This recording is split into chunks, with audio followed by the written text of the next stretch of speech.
people do have the right to protest. I think the issue here is that when that protest starts to create harms or impinge upon other people's fundamental rights and access to healthcare. How do we protect our hospitals? After thousands of people surrounded hospitals in BC to protest the province's COVID safety measures, some are wondering if an injunction or bubble zones could be sought to ban these events near essential healthcare facilities.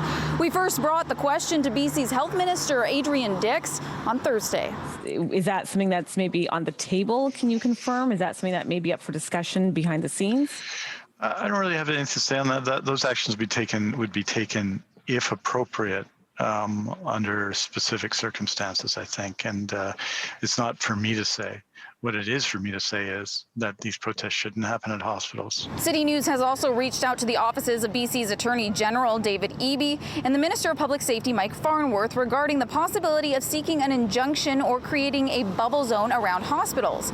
The response we received is that the Ministry of Health has already commented on it. To see something happening when it doesn't need to, when we have so much that has been beyond our control with the pandemic, was just really heartbreaking. Vancouver City Councilor Sarah Kirby-Young says she was disturbed seeing what happened at Vancouver General Hospital and hearing the stories of cancer patients having to make their way through crowds to get to chemotherapy appointments. Young feels something should be done. I would support, if provincially, I think would make the most sense, to have a lead around designated those hospital service areas so that people can access the life-saving treatment and the emergency services that they need. BC lawyer Cassandra Cronin says if the province decided to pursue an injunction, it would be quite a complicated ordeal. Who would launch the litigation? We've got 5 different health authorities, and obviously they're overseen by the provincial government, but they are independent of one another, and each health authority might take a different approach. I think some people might be thinking of the abortion bubble zones that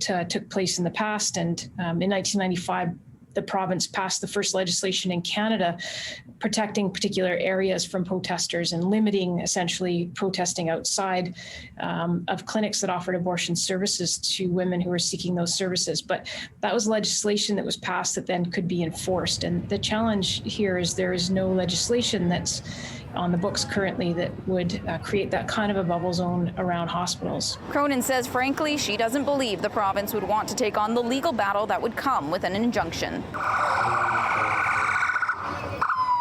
Ashley Burr, City News.